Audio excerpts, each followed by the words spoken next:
Welcome, class. We are on chapter 11 of Frederick Douglass. I now come to that part of my life during which I planned and finally succeeded in making my escape from slavery. But before narrating any of the peculiar circumstances, I deem it proper to make known my intention not to state all the facts connected with the transaction. My reasons for pursuing this course may be understood from the following. So he's not going to tell us everything about how he escaped, and now he's going to give us his reasons why. First, were I to give a minute statement of all the facts, it is not only possible, but quite probable that others would thereby be involved in the most embarrassing difficulties. Okay, so it would embarrass some people. Secondly, such a statement would most undoubtedly induce greater vigilance on the part of slaveholders than has existed heretofore among them, which would of course be the means of guarding a door whereby some dear brother bondman might escape his galling chains. So vigilance is watchfulness. So if I give the reason how I escaped, then other slave holders are going to be on the watch even more, just make sure their slaves don't do the same. I deeply regret the necessity that impels me to suppress anything of importance connected with my experience in slavery. It would afford me great pleasure indeed, as well as materially add to the interest of my narrative, were I at liberty to gratify a curiosity which I know exists in the minds of many, but an accurate statement of all the facts pertaining to my most fortunate escape, by an accurate statement. But I must deprive myself of this pleasure and the curious of the gratification which such a statement would afford. I would allow myself to suffer under the greatest imputations which evil-minded men might suggest, rather than exculpate myself and thereby ruin the hazard of closing the slightest avenue by which a brother slave might clear himself of the chains and fetters of slavery. So he says, I know people want to know, and I know it's going to bother them that I don't tell them why. But I'd rather deal with people saying harsh things to me about that than risk that any of my brothers in chains not be able to escape because I said something. I have never approved of the very public manner in which some of our Western friends have conducted what they call the Underground Railroad, but which I think, by their open declarations, has been made most emphatically the Upperground Railroad. I honor those good men and women for their noble daring, and applaud them for willingly subjecting themselves to bloody persecution by openly avowing their participation in the escape of slaves. I, however, can see very little good resulting from such a course, either to themselves or to the slaves escaping, while, upon the other hand, I see and feel assured that those open declarations are a positive evil to the slaves remaining who are seeking to escape. They do nothing towards enlightening the slave, whilst they do much towards enlightening the master. They stimulate him to greater watchfulness and enhance his power to capture his slave. So he's kind of annoyed that it's such open knowledge that there's a such thing as the Underground Railroad. He says all that does is just make the slave holders more knowledgeable, and it doesn't help the slaves. In fact, he says we might as well call it the Upperground Railroad because everybody sees it and knows about it. We owe something to the slaves south of the line as well as to those north of it, and in aiding the latter of their way to freedom, we should be careful to do nothing which would likely to hinder the former from escaping from slavery. I would keep the merciless slaveholder profoundly ignorant of the means of flight adopted by the slave. I would leave him to imagine himself surrounded by myriads of invisible tormentors, ever ready to snatch from his infernal grasp his trembling prey. Let him be left to feel his way in the dark. Let darkness commiserate with his crime hover over him. And let him feel that at every step he takes in pursuit of the flying bondman, he is running the frightful risk of having his hot brains dashed out by an invisible agency. Let us render the tyrant no aid. Let us not hold the light by which he can trace footprints of our flying brother. But enough of this. I will now proceed to the statement of those facts connected with my escape, for which I am alone responsible, and for which no one can be made to suffer but myself. In the early part of the year 1938, I became quite restless. I could see no reason why I should, at the end of each week, pour the reward of my toil into the purse of my master. When I carried to him my weekly wages, he would, after counting the money, look me in the face with a robber-like fierceness and ask, "Is this all?" He was satisfied with nothing less than the last cent. He would, however, when I made him $6, sometimes give me 6 cents to encourage me. It had the opposite effect. I regarded it as a sort of admission to my right to the whole. The fact that he gave me any part of my wages was proof to my mind that he believed me entitled to the whole of them.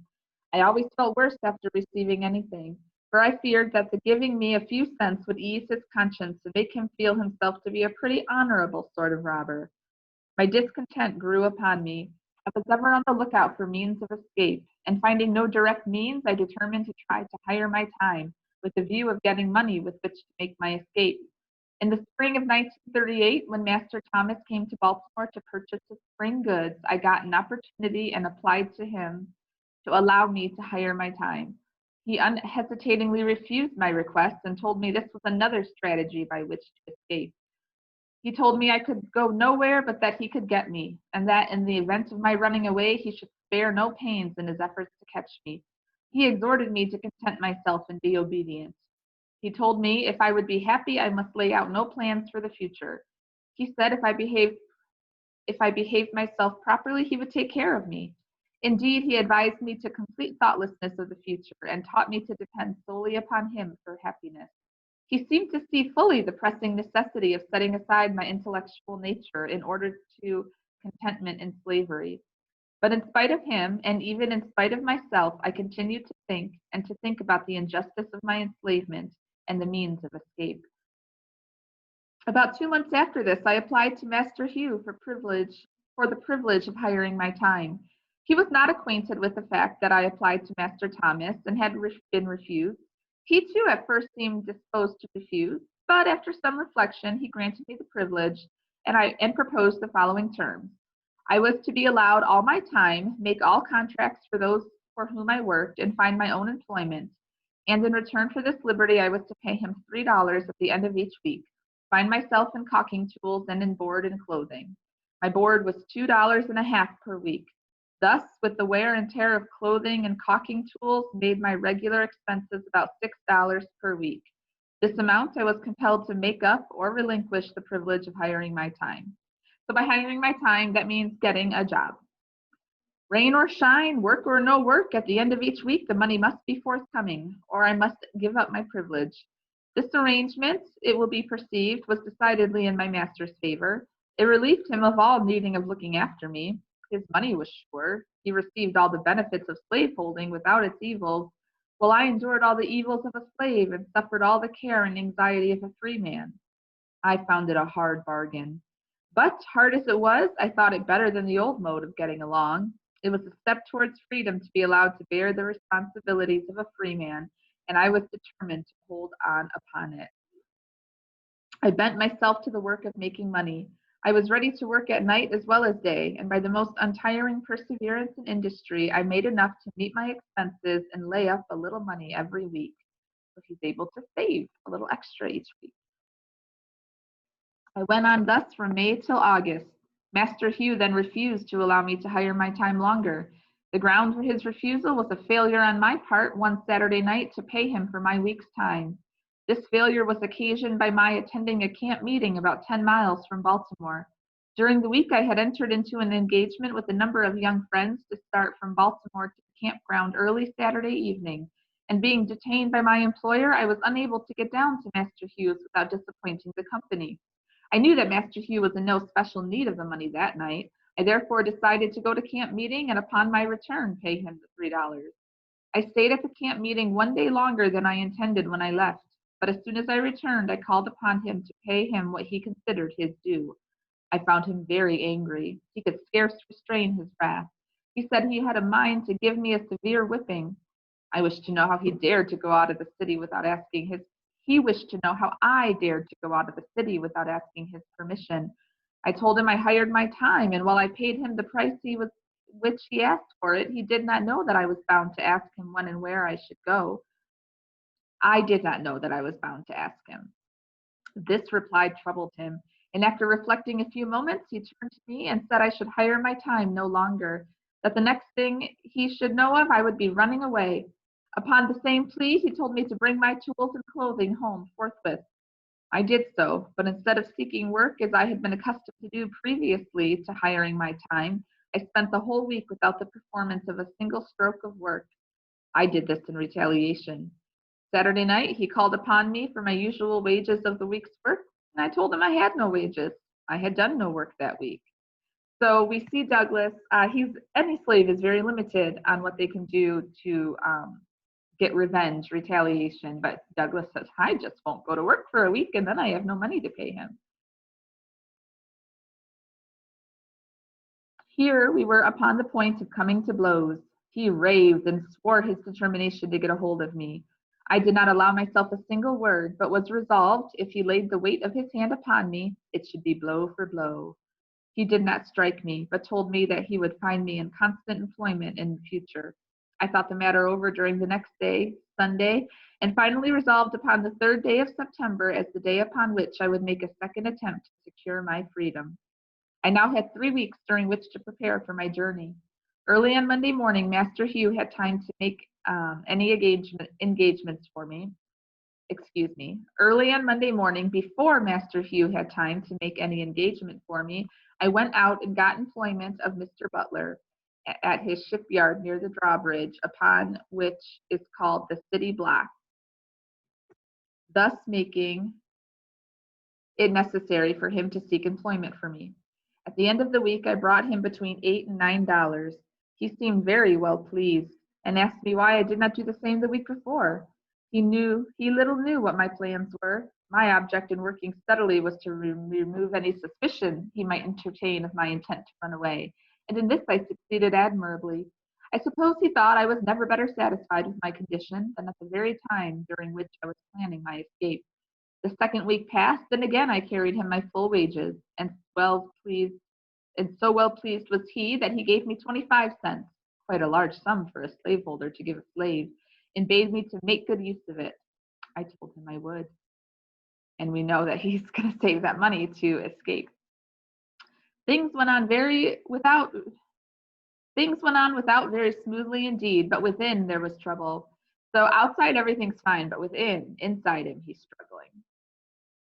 It is impossible for me to describe my feelings as the time of my contemplated start drew near. I had a number of warm-hearted friends in Baltimore, friends that I loved almost as I did my life, and the thought of being separated from them forever was painful beyond expression. It is my opinion that thousands would escape from slavery who now remain, but for the strong cords of affection that bind them to their friends. The thought of leaving my friends was decidedly the most painful thought with which I had to contend. The love of them was my tender point and shook my decision more than all the things else. Besides the pain of separation, the dread and apprehension of a failure exceeded what I had experienced on my first attempt. The appalling defeat I then sustained returned to torment me. I felt assured that, if I failed in this attempt, my case would be a hopeless one. It would seal my fate as a slave forever. I could not hope to get off with anything less than the severest punishment, and being placed beyond the means of escape. It required no very vivid imagination to depict the most frightful scenes through which I should have to pass in case I failed. The wretchedness of slavery and the blessedness of freedom were perpetually before me. So the awfulness of slavery and the blessedness or the happiness of freedom. So he's got these two polar opposites pulling at him. It was life and death with me, but I remained firm, and according to my resolution, on the 3rd day of September, 1838, I left my chains and succeeded in reaching New York without the slightest interruption of any kind. How I did so, what means I adopted, what direction I traveled, and by what mode of conveyance, I must leave unexplained for the reasons before mentioned. He just said how it happened, how it worked out, I can't tell you. And that's it. He got to freedom. We're not told anything about his journey. I find that frustrating. I don't know about you guys. I can understand his reasons why, but it's still frustrating to not get that part of the story. So now he's a free man in New York. I have been frequently asked how I felt when I found myself in a free state. I've never been able to answer the question with any satisfaction to myself. It was a moment of the highest excitement I ever experienced. I suppose I felt as one may imagine the unarmed mariner to feel when he is rescued by a friendly man of war from the pursuits of a pirate. In writing to a dear friend immediately after my arrival at New York, I said I felt like one who had escaped a den of hungry lions. This state of mind, however, very soon subsided, and I was again seized with a feeling of great insecurity and loneliness. I was yet liable to be taken back and subjected to all the tortures of slavery. That this in itself was enough to damp the ardor or the passion of my enthusiasm. But the loneliness overcame me. There I was in the midst of thousands, and yet a perfect stranger, without home and without friends, in the midst of thousands of my own brothers, children of a common father, and yet I dared not to unfold to any one of them my sad condition. I was afraid to speak to anyone, for fear of speaking to the wrong one, and thereby falling into the hands of money-loving kidnappers, whose business it was to lie in wait for the panting fugitive, as the ferocious beasts of the forest lie in wait for their prey. So, fugitive slave law, remember, this says that even if you escape to a free state, you can still be, and it's the law for you to be returned to your master in the South. The motto which I adopted when I started from slavery was this: trust no man. I saw in every white man an enemy, and in almost every colored man cause for distrust. It was the most painful situation, and to understand it, one must needs experience it, or imagine himself in similar circumstances. Let him be a fugitive slave in a strange land, a land given up to be the hunting ground for slaveholders, whose inhabitants are legalized kidnappers, where he is every moment subjected to the terrible liability of being seized upon by his fellow men as the hideous crocodile seizes upon his prey.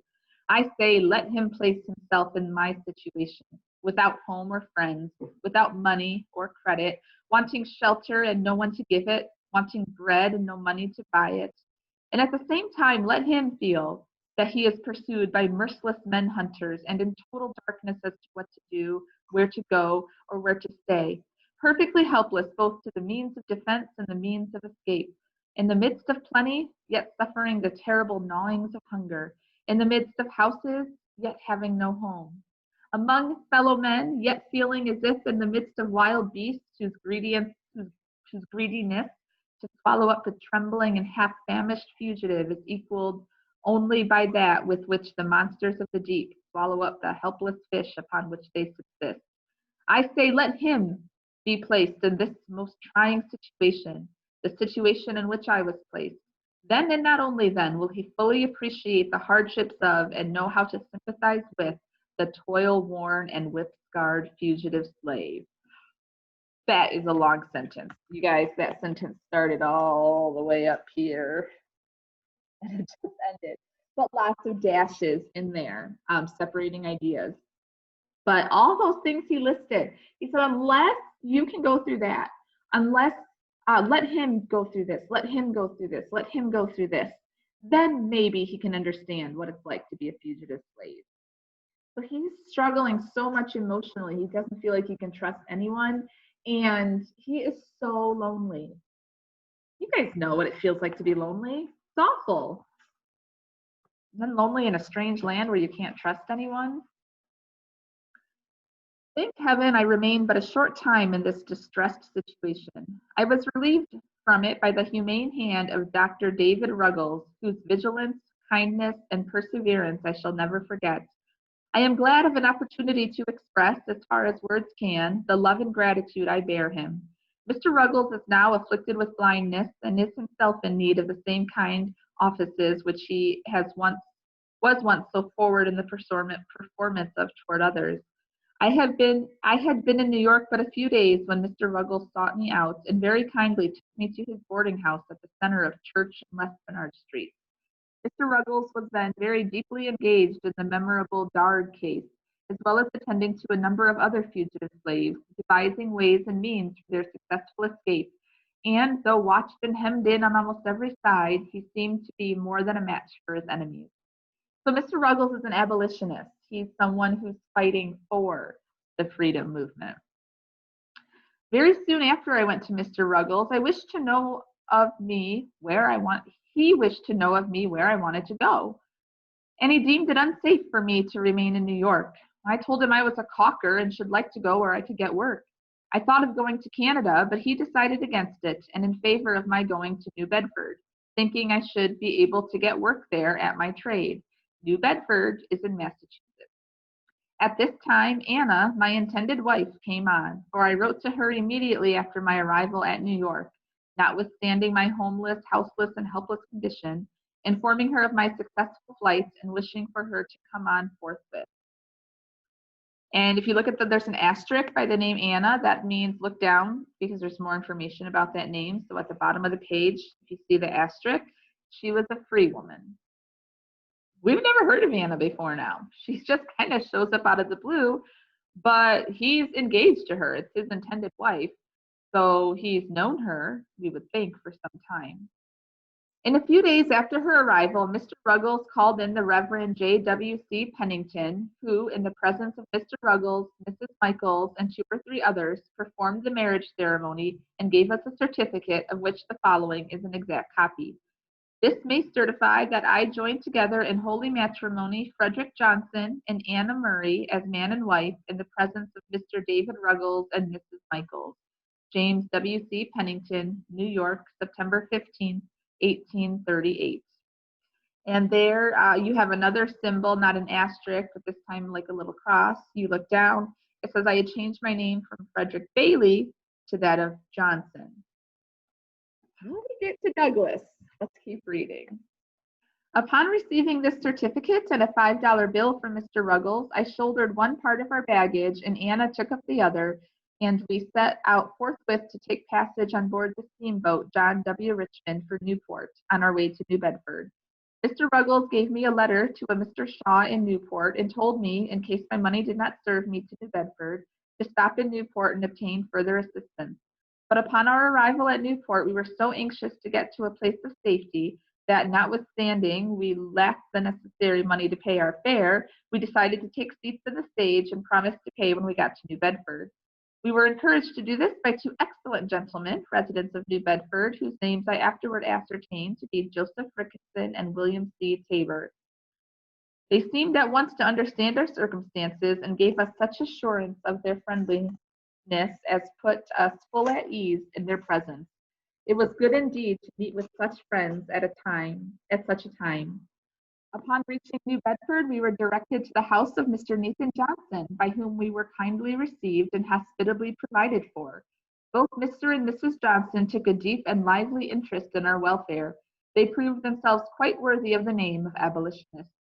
When the stage driver found us unable to pay our fare, he held upon our baggage as security for the debt.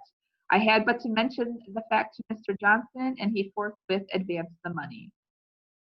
So Douglass is naming a lot of people here, showing the generosity of these people. He doesn't know them, they don't know him, but they believe in the cause of abolition and helping the slaves. It's not just a matter of getting them into the free land, but these people have nothing, no money, no connections, no family, no jobs, no friends. They need help to start fresh and to get their lives going. We now began to feel a degree of safety and to prepare ourselves for the duties and responsibilities of a life of freedom. On the morning after our arrival at New Bedford, while at the breakfast table, the question arose as to what name I should be called by. The name given me by my mother was Frederick Augustus Washington Bailey. I, however, had dispensed with the 2 middle names long before I left Maryland, so that I was generally known by the name of Frederick Bailey. I started from Baltimore bearing the name of Stanley. That was like his fake name that he used. When I got to New York, I again changed my name to Frederick Johnson and thought that would be the last change. But when I got to New Bedford, I found it necessary again to change my name. The reason of this necessity was that there were so many Johnsons in New Bedford, it was already quite difficult to distinguish between them. I gave Mr. Johnson the privilege of choosing me a name, but told him he must not take from me the name of Frederick. I must hold on to that to preserve a sense of my identity. Mr. Johnson had just been reading The Lady of the Lake and at once suggested that my name be Douglass. From that time until now, I have been called Frederick Douglass, and as I am more widely known by that name than by either of the others, I shall continue to use it as my own. So that's how he finally gets the last name Douglass. It came from a book that an abolitionist was reading. I was quite disappointed at the general appearance of things in New Bedford. The impression which I had received respecting the character and condition of the people of the North I found to be singularly erroneous. Erroneous means wrong. I had very strangely supposed while in slavery that few of the comforts and scarcely any of the luxuries of life were enjoyed in the North, compared with what were enjoyed by the slaveholders in the South. I probably came to this conclusion from the fact that Northern people owned no slaves. I suppose that they were about upon a level with the non-slaveholding population of the South. I knew they were exceedingly poor, and I had been accustomed to regard their poverty as the necessary consequence of their being slaveholders. So Douglass thinks if you don't have slaves, then you must be poor and barely getting by, because those who don't own slaves in the South are poor. And that makes sense. They can't afford slaves, right? So he thinks that everyone in the North must live in poverty as well. I had somehow imbibed or taken in the opinion that in the absence of slaves, there could be no wealth and very little refinement. And upon coming to the North, I expected to meet with a rough, hard-handed, and uncultivated population, living in the most Spartan-like simplicity, knowing nothing of the ease, luxury, pomp, and grandeur of Southern slaveholders. Such being my guesses, anyone acquainted with the appearance of New Bedford may very readily infer how palpably I must have seen my mistake. So what he thought, he was wrong. In the afternoon of the day when I reached New Bedford, I visited the wharves to take a view of the shipping. Here I found myself surrounded with the strongest proofs of wealth. Lying at the wharves and riding in the stream, I saw many ships of the finest model, in the best order, and of the largest size. Upon the right and left, I was walled in by granite warehouses of the widest dimensions, stowed to their utmost capacity with the necessaries and comforts of life. Added to this, almost everybody seemed to be at work, but noiselessly so, compared with what I had been accustomed to in Baltimore. There were no loud songs heard from those engaged in loading and unshipping. I heard no oaths or horrid curses on the laborer. I saw no whipping of men, but all seemed to go smoothly on. Every man appeared to understand his work and went at it with a sober yet cheerful earnestness, which betokened the deep interest which he felt in what he was doing, as well as a sense of his own dignity as a man.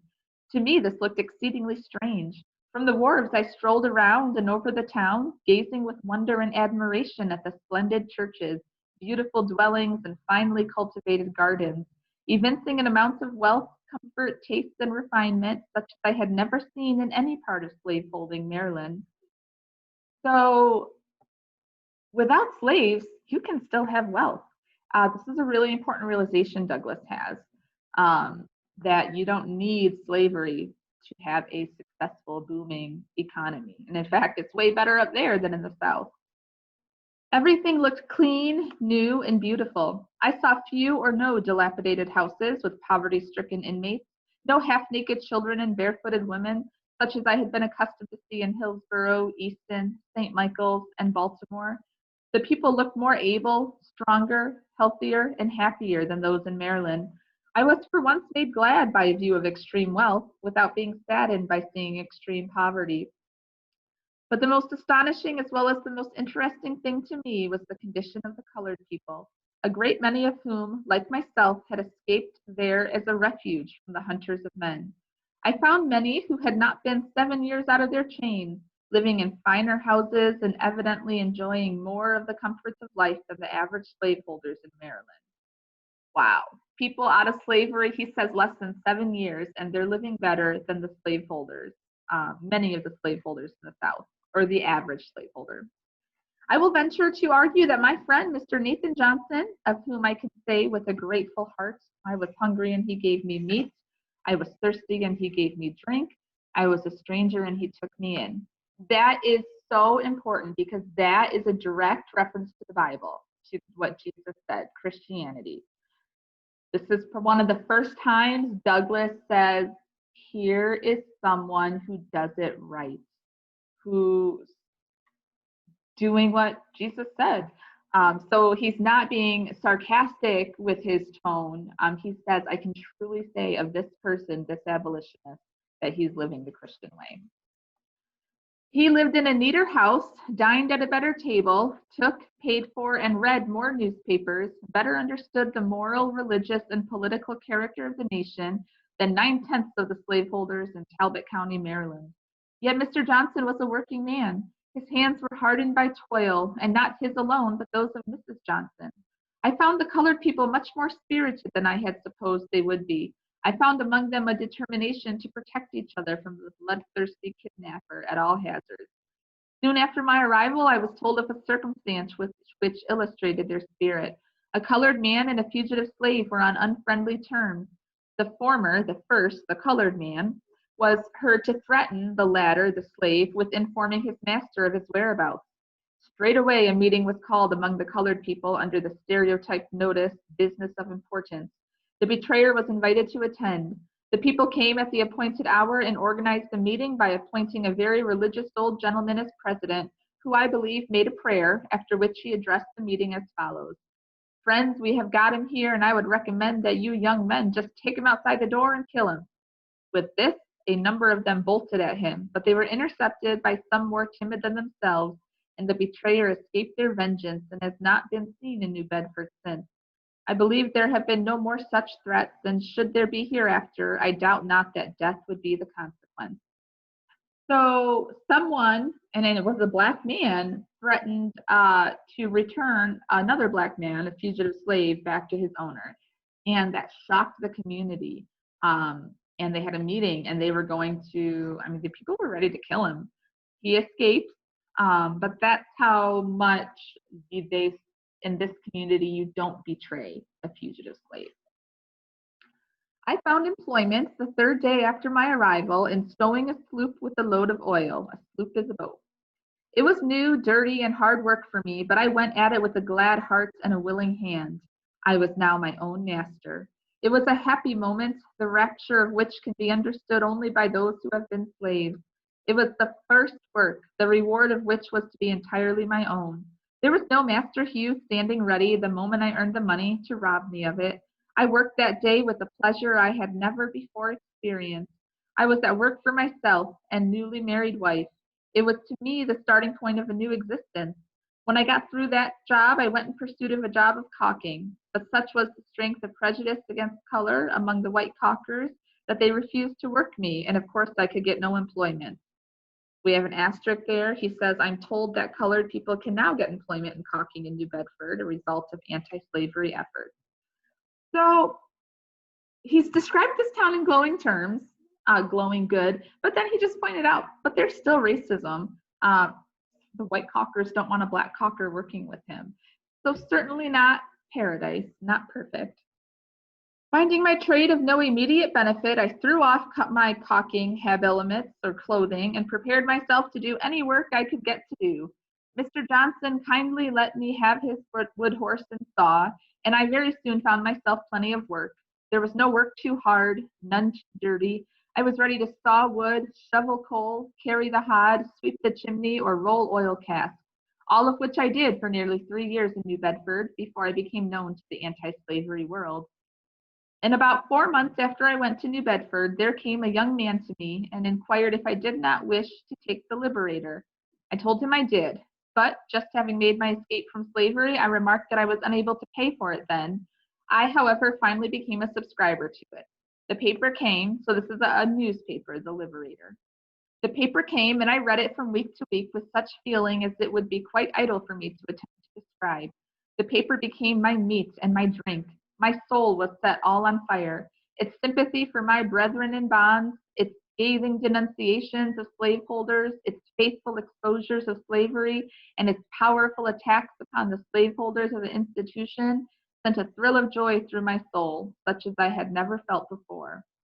I had not long been a reader of the Liberator before I got a pretty correct idea of the principles, measures, and spirit of the anti-slavery reform.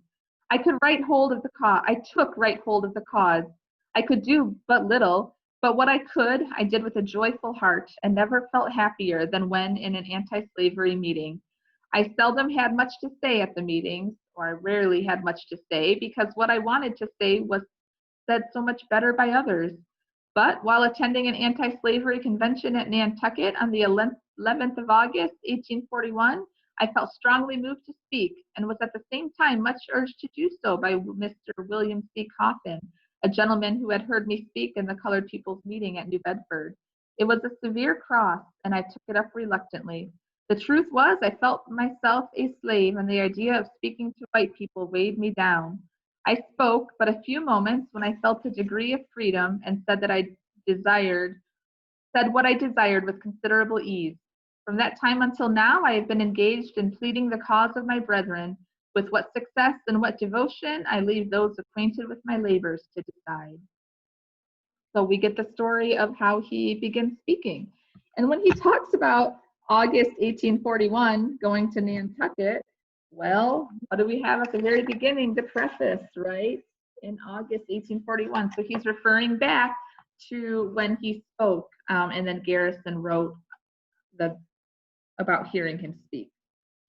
So Douglass says, that's been my job ever since, is speaking, and how good I've done, how good of a job I have been in trying to help other slaves.